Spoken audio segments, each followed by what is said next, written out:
రూపాయలు నిధులిచ్చి పంచాయతీ వ్యవస్థకి జవసత్వాలు అందించారు.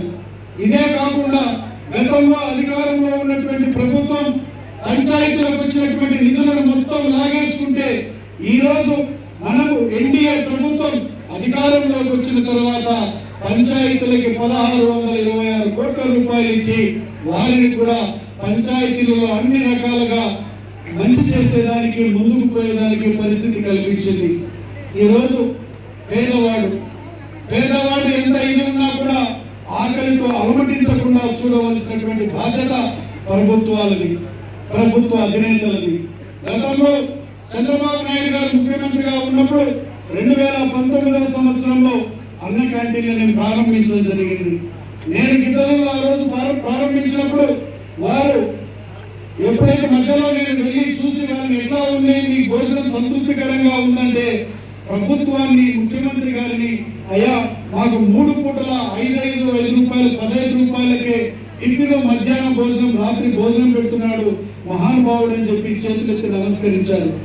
ప్రభుత్వం మారిన తర్వాత మేమందరం ఏమనుకున్నామంటే అన్న క్యాంటీన్ ఏ పేరు పెట్టి మార్చినా మనకి ఇబ్బంది లేదు, కానీ పేదవాడికి 3 పూటల భోజనం కల్పించేటువంటి ఆ యొక్క క్యాంటీన్లని కొనసాగించి ఉంటే బాగుండేది.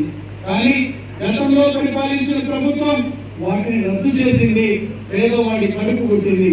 మరలా మన ప్రజా ప్రభుత్వం పేదల ప్రభుత్వం అధికారంలోకి వచ్చిన తర్వాత వీటిని మరలా ఓపెన్ చేసి 5 రూపాయలకే ఈ రోజు టిఫిన్, 5 రూపాయలకే మధ్యాహ్న భోజనం, 5 రూపాయలకే రాత్రి భోజనం. ఇద్దరు చాలా సంతోషంగా ఈ విధంగా రాష్ట్ర వ్యాప్తంగా 175 అన్న క్యాంటీన్లలో రోజుకు 500 మంది చొప్పున తిన్నా కూడా 85,000 మంది ఈ రోజు పేదవారి ఆకలి తీరుస్తూ ఈ రోజు ప్రభుత్వం పేదల ప్రభుత్వంగా చంద్రబాబు నాయుడు గారు ముందుకు తీసుకొని పోతా ఉన్నారు. ఈ రోజు సోదరుడు ఇందాక సాగర్ అన్న గారు కూడా చెప్పారు, ప్రభుత్వం వచ్చిన తర్వాత వర్షాలు ఉపద్రవాలను ఆపేటువంటి శక్తి ఏ పరిపాలకుడికి, ఏ ముఖ్యమంత్రికి, ఏ ప్రధానమంత్రికి ఉండదు. కానీ ఉపద్రవం జరిగిన తర్వాత ప్రజలకి మేలు చేసేదానికి రంగంలో ఉండి ప్రభుత్వం వారిని కాపాడవలసినటువంటి బాధ్యత ప్రభుత్వం మీద ఉంది.